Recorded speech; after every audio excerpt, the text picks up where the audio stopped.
सबसे पहले आज राष्ट्रकवि रामधारी सिंह दिनकर का जयंती है। मैं बड़े मन से उनको प्रणाम कर श्रद्धा सुमन देकर मेरी बात की शुरुआत करना चाहता हूं। दिनकर जी की कविताओं ने न केवल आजादी के आंदोलन को धार दी, उनकी लेखनी ने भारतीय संस्कृति को भी मजबूती प्रदान करने का काम किया। मित्रों, आज जब मैं यहां आया हूं तब पूरण देवी मंदिर की मां पूरण देवी को बड़ी श्रद्धा के साथ प्रणाम कर मेरी बात की शुरुआत करना चाहता हूं। कबीरपंथी धर्मगुरु जो अभी हमारे बीच में नहीं रहे, सदगुरु धर्मस्वरूप जी को भी श्रद्धांजलि देना चाहूंगा। ये भूमि बड़े बड़े लोगों का जन्मस्थली रहा है। महान कथाकार फणीश्वर नाथ रेणु की यह जन्मभूमि रही। बिहार के पहले दलित मुख्यमंत्री श्री भोला पासवान शास्त्री को भी इसी पूर्णिया जिले ने दिया। हिंदी के प्रकांड विद्वान अनूपलाल मंडल, प्रसिद्ध बांग्ला लेखक और राजनेता सतीनाथ भादुड़ी, लक्ष्मी नारायण सुधांशु, साहित्यकार जनार्दन प्रसाद द्विज, अनेक लोगों ने इस भूमि में कई क्षेत्रों में अपना अपना योगदान दिया है। मित्रों, आज मैं यहां सीमांत जिलों में जब आया हूं तब लालू और नीतीश की जोड़ी को पेट में दर्द आ रहा है। वो कह रहे हैं कि झगड़ा लगाने आएंगे, वो कह रहे हैं कि कुछ करके जाएंगे। भाई, झगड़ा लगाने के लिए मेरी जरूर नहीं है लालू जी, आप पर्याप्त तो हो झगड़ा लगाने के लिए। आपने पूरा जीवन एक काम किया है। मगर मैं आज सीमावर्ती जिलों के 4 जिलों के मेरे भाइयों बहनों को ये जरूर कहने आया हूं कि जब लालू जी सरकार में जुड़ गए हैं और नीतीश जी लालू की गोदी में बैठे हैं, तब यहां जो डर का माहौल खड़ा हुआ है, मैं आपको कहने आया हूं, ये सीमावर्ती जिले हिंदुस्तान का हिस्सा है। किसी को डरने की जरूरत नहीं है। नरेंद्र मोदी सरकार है यहां पर, किसी को डरने की जरूरत नहीं है। मित्रों, इतने दूर दूर से जो भीड़ आई है, ये लालू नीतीश की सरकार के लिए चेतावनी का सिग्नल है। मित्रों, मैं विशेष कर इतनी बड़ी संख्या में जो माताएं बहनें आई हैं, उनको विशेष प्रणाम करना चाहता हूं। और इस उपस्थिति निश्चित रूप से हम सबका मनोबल बढ़ाएगी। बिहार की यह भूमि परिवर्तन का केंद्र रही है। अंग्रेजों के खिलाफ स्वतंत्रता का आंदोलन हो या लोकतंत्र के खिलाफ जो इंदिरा जी ने इमरजेंसी डाली, इसके खिलाफ जयप्रकाश नारायण जी का आंदोलन हो, ये बिहार की भूमि से ही शुरू हुआ है।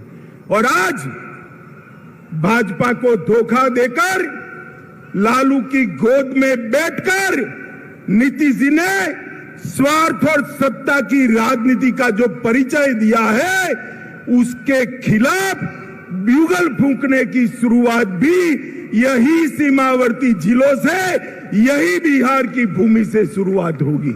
मित्रों, हम स्वार्थ और सत्ता की राजनीति की जगह सेवा और विकास की राजनीति के पक्षधर हैं।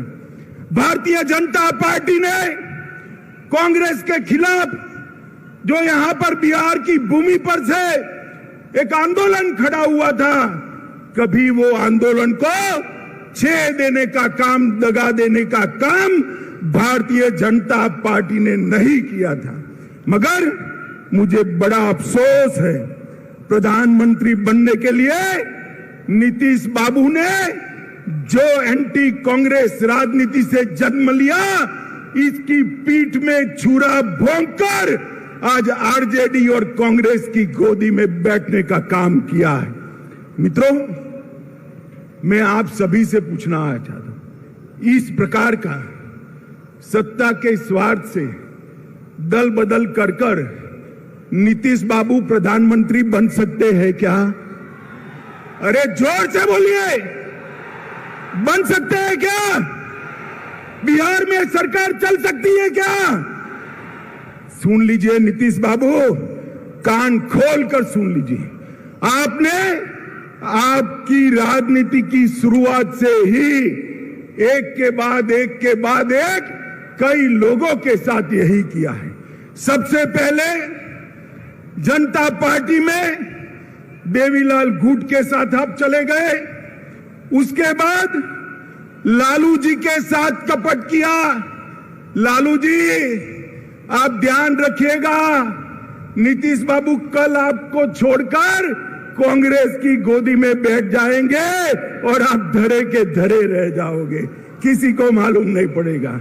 लालू जी को छोड़ा, सबसे बड़ा धोखा नीतीश जी ने अगर दिया तो देश में प्रतिष्ठित समाजवादी नेता, राष्ट्रभक्त नेता जॉर्ज फर्नांडिस के साथ धोखा किया।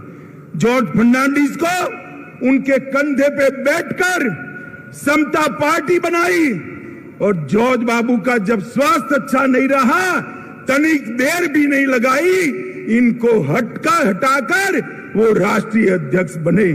फिर शरद यादव जी के साथ धोखा किया, उसके बाद पहली बार भाजपा के साथ धोखा दिया, फिर जीतन राम मांझी को धोखा दिया, उसके बाद रामविलास पासवान के साथ कपट किया, उसके बाद लालू जी को फिर से धोखा देकर बीजेपी के साथ आए और अब फिर से प्रधानमंत्री बनने की लालसा में वो फिर से बीजेपी को धोखा देकर लालू जी के पास चले गए हैं।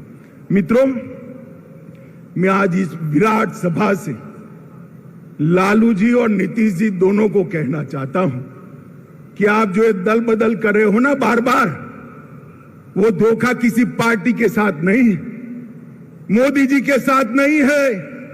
ये धोखा बिहार के जनादेश के साथ है, बिहार की जनता के साथ है।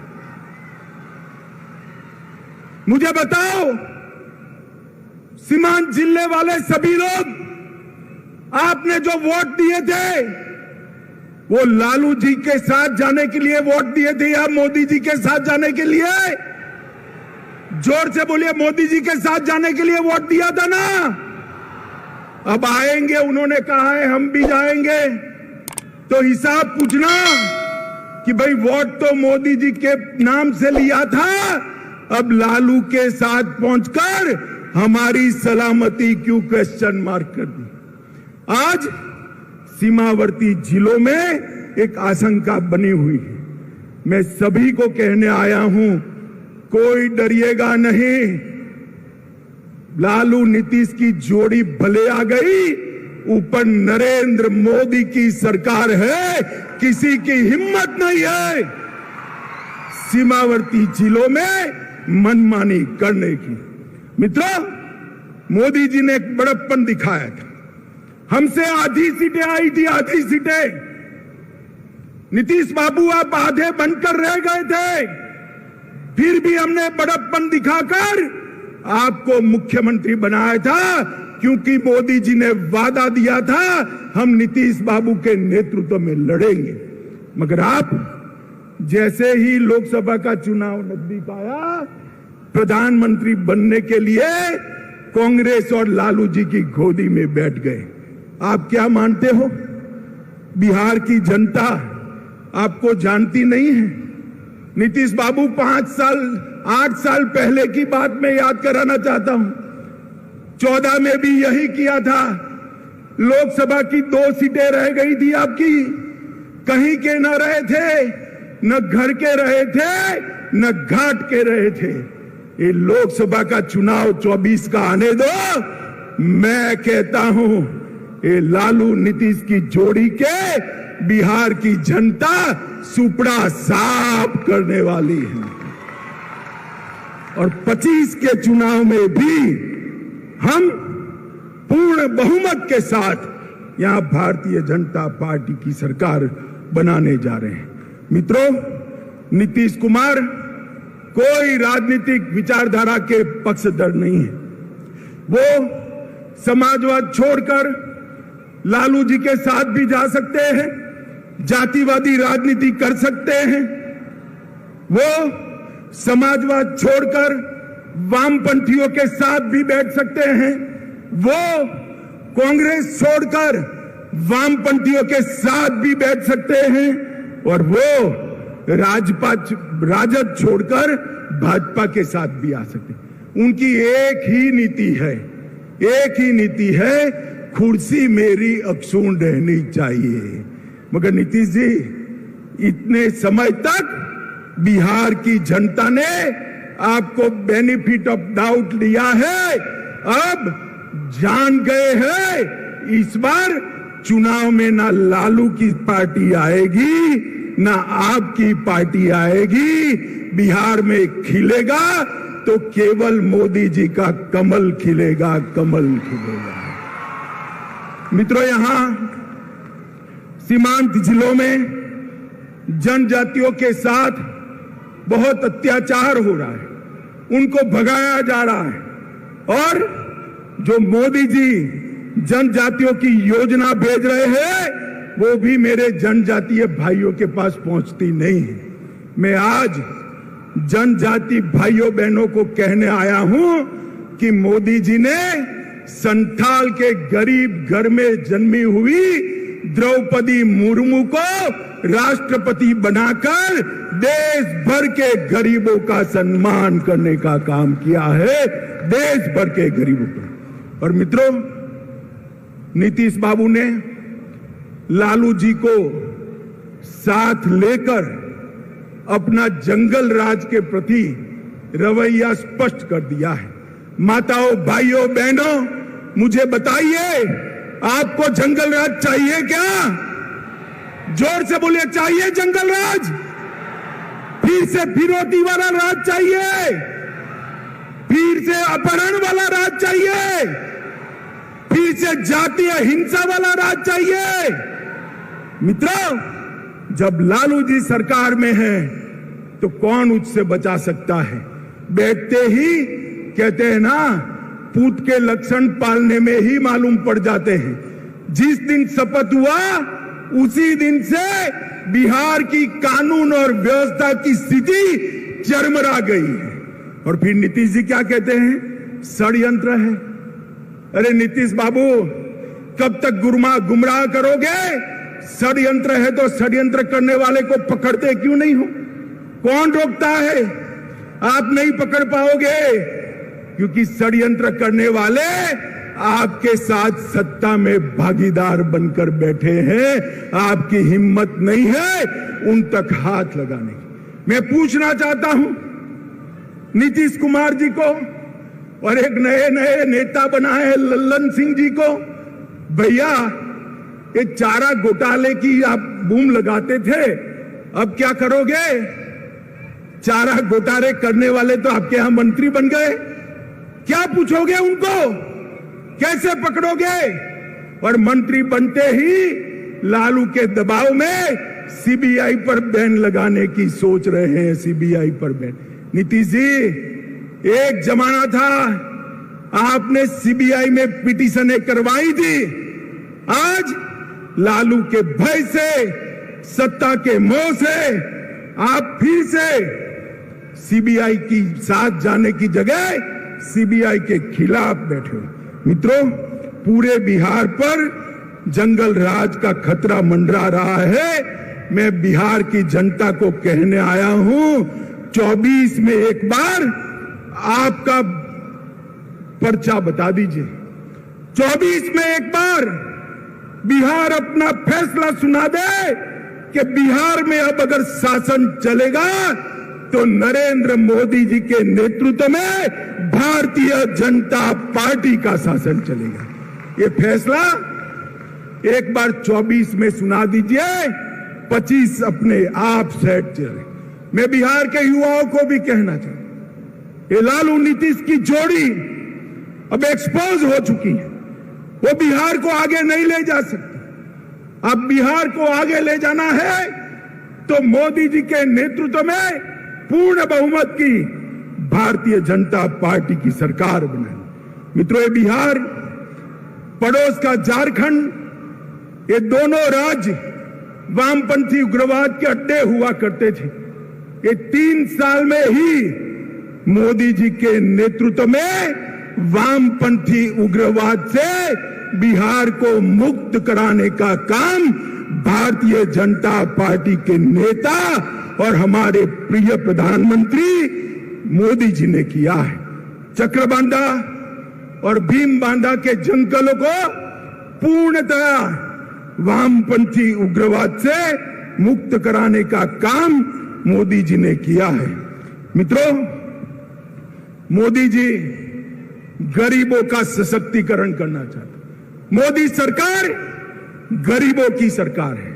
मैं आपको पूछना चाहता हूं, मेरे साथ दोहराइए, मोदी सरकार गरीबों की सरकार है।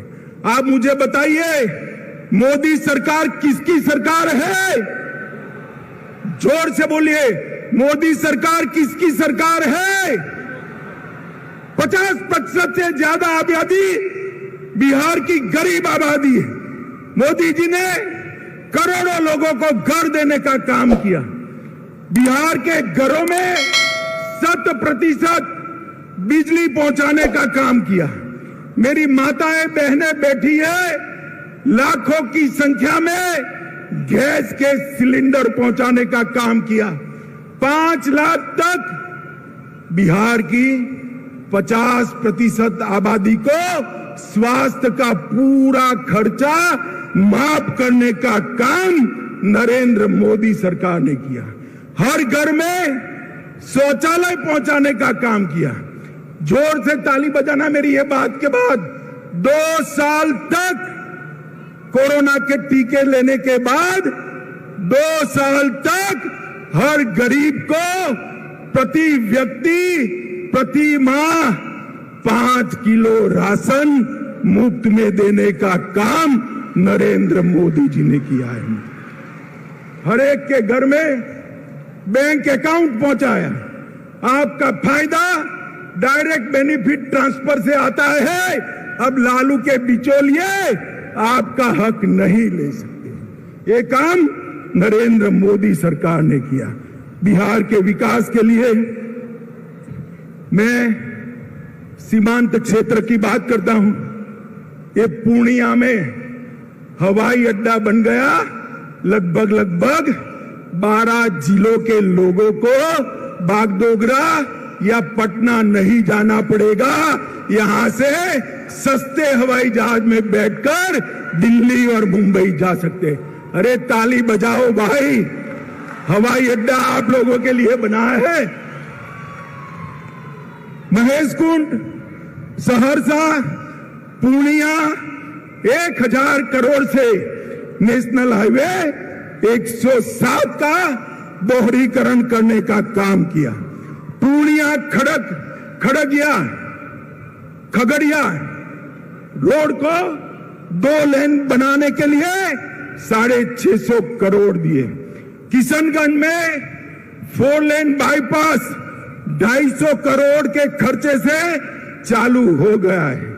एपीजे अब्दुल कलाम कृषि महाविद्यालय की स्थापना 1000 करोड़ रुपए की लागत से यहां हो गई है। 1900 करोड़ रुपए की लागत से मनिहारी साहेबगंज के बीच में 6 किलोमीटर लंबा 4 लेन ब्रिज गंगा के ऊपर बनाने का काम का शिलान्यास हो चुका है। 45,000 करोड़ की लागत से गगलिया, अररिया और सुपौल रेलखंड का काम भी ये भारतीय जनता पार्टी की सरकार ने चालू कर दिया है। बिहार के भाइयों बहनों, सीमांत क्षेत्र के भाइयों बहनों, मोदी जी ने 2015 में कहा था कि हम 1,25,000 करोड़ रुपया बिहार के विकास के लिए खर्चेंगे। मैं 7 साल के बाद यहां आया हूं। नीतीश बाबू, मुझे मालूम है आप मेरा भाषण सुन रहे होंगे, नुक्स निकालते होंगे, जरा कागज पेन लेकर लिख लीजिए। मैं 1,35,000 करोड़ का हिसाब लेकर आया हूं। महामार्ग निर्माण के लिए 14,000 करोड़ रुपया और भी बढ़ गया है। ग्रामीण सड़क के लिए 9,000 करोड़ रुपया कहा था, 22,000 करोड़ खर्चा है। रेलवे के लिए 2.7 हजार करोड़ कहा था, 56,000 करोड़ खर्च किया है। हवाई अड्डे के लिए 600 करोड़ कहा था, 1,280 करोड़ रुपया खर्च किया है। पर्यटन के लिए 1,550 करोड़ कहा था, 1,600 करोड़ खर्च करा है। पेट्रोलियम और गैस के लिए 21,000 करोड़ कहा था, 32,000 करोड़ रुपए का खर्चा पेट्रोलियम और गैस के लिए किया। बिजली के लिए 16,000 करोड़ कहा था, उसमें से 14,000 करोड़ रुपया खर्च हो चुका है। किसान कल्याण के लिए 3,000 करोड़ कहा था, 7,800 करोड़ रुपया खर्च किया है। शिक्षा के लिए, स्वास्थ्य के लिए और डिजिटल बिहार के लिए भी 3,000 करोड़ कहा था, उसके सामने 4100 करोड़ रुपया खर्च किया है। अब नीतीश बाबू, आप जरा हिसाब दीजिए कि आपने क्या किया। लालू के साथ बैठकर कुर्सी बचाने के अलावे कुछ नहीं किया। नीतीश बाबू, भारत की जनता अब जागरूक हो चुकी है। गठबंधनों से, स्वार्थ से, सत्ता की कुटिल राजनीति से प्रधानमंत्री नहीं बना जा सकता। विकास के काम करने से, अपनी विचारधारा को समर्पित रहने के से और देश की सुरक्षा को सुनिश्चित करने से ही प्रधानमंत्री देश की जनता बनाती है। भाइयों बहनों, आप सब सीमांचल के 4 जिलों से आए हैं। मुझे बताइए, धारा 370 हटनी चाहिए थी या नहीं हटनी चाहिए थी? ये कश्मीर भारत का अभिन्न अंग है या नहीं? जोर से बोलिए जरा, और जोर से बोलिए। अब मैं नीतीश जी को कहता हूं, वो लालू जी एक बार बोल दे कि धारा 370 हटाई, मोदी जी ने अच्छा किया। जरा एक बार तनिक बोल दो। आप सब तो हाँ बोलते हो ना भाई, जरा जोर से बोलो, हाँ बोलते हो ना? अरे आपकी हिम्मत नहीं है। मोदी जी ने 5 अगस्त 2019 को सालों से भारत माता के सर पर लगा हुआ कलंक अपने डस्टर से पोंछ दिया। धारा 370 को उखाड़कर कश्मीर को हमेशा के लिए भारत के साथ जोड़ा। आतंकवाद और नक्सलवाद पर मोदी जी ने जिस मुस्तैदी से और जिस कठोरता के साथ कदम उठाए हैं, लालू जी इसको विभाजन की राजनीति कहते हैं। लालू जी, आपके समय में बिहार में क्या हो रहा था वो सबको मालूम है। मालूम है ना भाई? सीमांत क्षेत्र के लोगों मालूम है ना? माताओं बहनों को मालूम है ना? दिन दहाड़े अपहरण होते थे, फिरौतियां मांगी जाती थी, हत्याएं होती थी, हत्याकांड होते थे और लालू जी लठ रैली निकालते थे। अब गांधी मैदान में लालू जी और नीतीश जी दोनों लठ रैली निकालेंगे और नीतीश जी अपने कंधे पर लालू जी को लेकर निकलेंगे। कैसा दृश्य होगा भाई, बताओ। माताओं, भाइयों, बहनों, इस स्वार्थ की राजनीति से ऊपर उठकर हमने विकास की राजनीति की ओर जाना है। बिहार के युवा में मेगा है, बिहार के युवाओं में बुद्धि है, बिहार के युवा में मेहनत करने का जोश, मेहनत का स्वभाव है, मगर बिहार विकसित नहीं हुआ।